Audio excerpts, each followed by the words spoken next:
Hey guys, and welcome to this video on Warframe, where I'm going to be recapping everything that's happened in 2015 as far as the game goes, and honestly, it's been a great year. Warframe is one of those games that's in beta, and it actually honours the definition, because it rehauls its systems, it completely builds itself up from foundations, and remakes foundations, which so many other games are afraid to do. So this year there have been 3 large updates. So there's been update 16, there's been update 17, and there's been update 18. To summarise them all, update 16 I'd say is the smallest of the trio. It released the Sanctuary system where you can go around and synthesise things. It came with other little things like chroma and a few weapons, but the biggest thing in update 16 was the addition of raids, these new 8-player missions which Tenno can embark on, and they're more challenging than ever. They contain really complicated puzzles, and they contain endgame rewards, which was really nice for people. But I'd say the problem with raids is, unfortunately, as soon as people realised the rewards really weren't too worthwhile and they only changed minor things, people just kind of stopped playing them. And this, at the time, there was only one raid available. It's the Law of Retribution, or I suppose the technical name is the Trial. And it takes around 40 minutes to complete, but if a mistake is made, the mission fails, and everyone just loses all their progress, it can be a huge waste of time unless you're playing with an experienced group who knows what they're doing. And the rewards can be nice, if not even for the credit bonus, because you get these arcane enhancements which you can put on your equipment, and they add little modifiers. But in order for the modifiers to be useful, you have to stack them and basically put multiple modifiers on one equipment, so it can take a lot of time to farm those things. But it is still something nice to work towards. And I'd say the only problem with this is the mission is just so separate from the rest of the game, which is fixed in update 18. Update 18 does something great, which I'll go into detail later. But yeah, update 16 came with raids, came with chroma, came with the Sanctuary system. It was a pretty nice update in general, but nowhere near as good or game-changing as update 17, which was Echoes of the Sentient. And this update, I don't really care about anything else in this update. The main thing this released was Parkour 2.0, which, like, the most frustrating thing about Warframe was me. It was me? Yeah, I'm the most frustrating thing. For me, was the fact that the movement was just so disjointed. Like, it wasn't fluent at all. The way it worked, if you don't know, if you've only just started playing Warframe after update 17, is people used to run, slide, then either attack with their melee weapon, or they used to jump, then attack with their melee weapon. Because if you had Fury and Berserker installed, which increases your melee attack speed, then it would fling you across the map. And it was the fastest way of moving. It's the way, like, not even the veterans did this, just everyone. It sped up the missions so much, and it was the easiest way to get around. It could cover really large distances, and overall, it was the movement system. But Parkour 2.0, they got rid of that. Weapons no longer had this kind of velocity behind them that you could use for movement. They still have jump attacks and slide attacks, but no longer did they fling you across the map. But in order to replace this, what they did was added something called a bullet jump, which is when you're crouching and you press space, you will bullet jump in a certain direction, and this can be used to cover large distances. And they also added a double jump, which was like, I couldn't get used to it at the beginning. It was so weird being able to double jump in this game where you could never double jump before.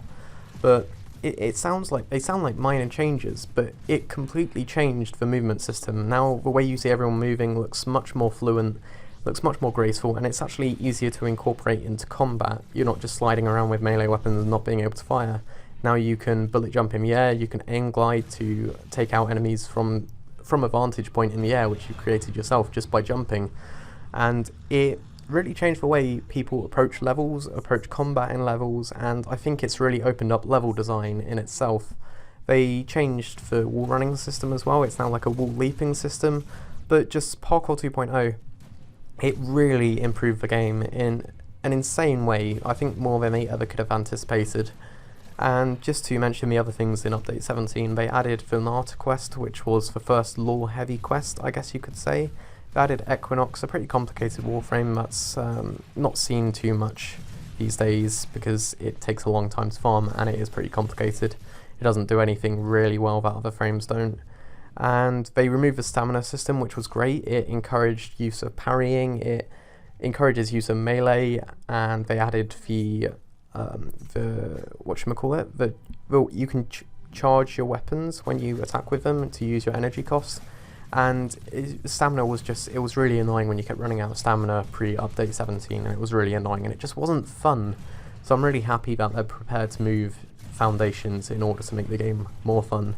And then they just did a few other things like the Uranus tileset expansion, and they added Exilus mod slots so you can get more utility-based mods in your Warframe without wasting a slot.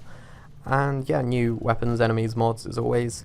But then update 18 came, which is the most recent one. It came out a couple of weeks ago. And it's weird, the biggest thing about this quest was actually... Oh, no, rather, I just spoiled that for you. The biggest thing about this update was a quest, which I guess previously in Warframe quests have never really done anything. You get a minor reward out of them, you get a bit of dialogue. But this quest, it has cutscenes in it, like motion captured actual cutscenes. It has more lore than we've had in all the previous quests combined. There's a lot happens in this quest basically, and I won't say it in case it spoils it for you guys yet, because it still hasn't been released on console, and some people might not have finished the quest. But it changes a lot, and I will say this much: it adds a new system to the game, which is the focus system. And this is a new endgame system which all the veteran players can work towards. They can farm a focus affinity, which will upgrade a ultimate ability which a Warframe has. And it's great because it gives people a reason to bring out their level 35 forward Warframes that they could never use because it's just a waste. It was a waste of mastery experience and a waste of trying new stuff.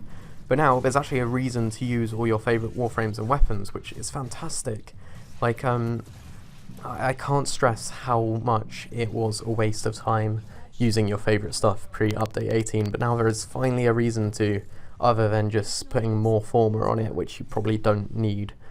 And yeah, the new quest and the new focus system is game-changing in itself. I'd say equally as much as Parkour 2.0.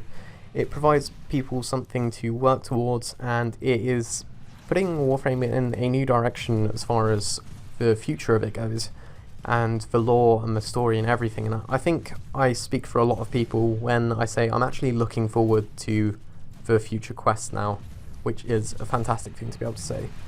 There's also Avara added, which is one of the best Warframes today in terms of a very useful skill set that's not overcomplicated, and they added a lot of weapons and mods as always.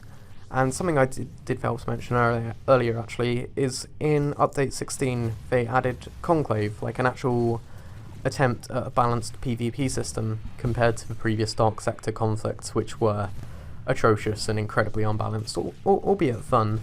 But this new Conclave system, it's still developing, and it is being, I guess, a lot slower at its development than the rest of the game, but it is heading in a good direction. And I think if you haven't tried it out yet, now is the time to get in on it, and you get to see how it's going to shape over the future.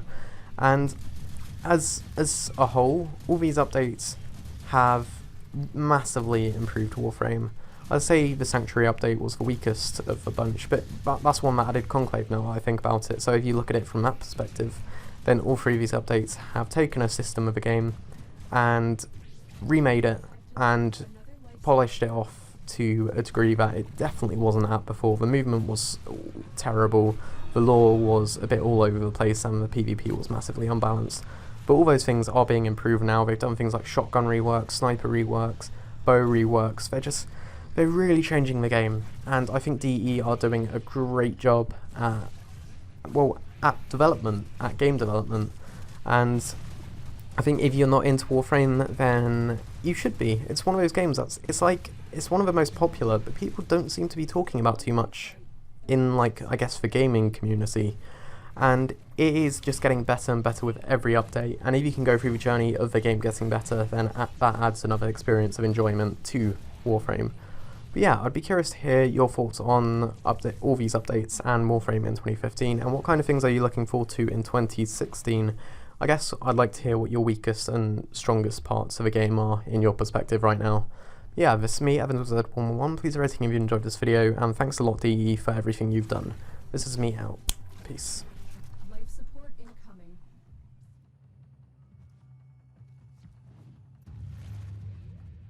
Another job well executed.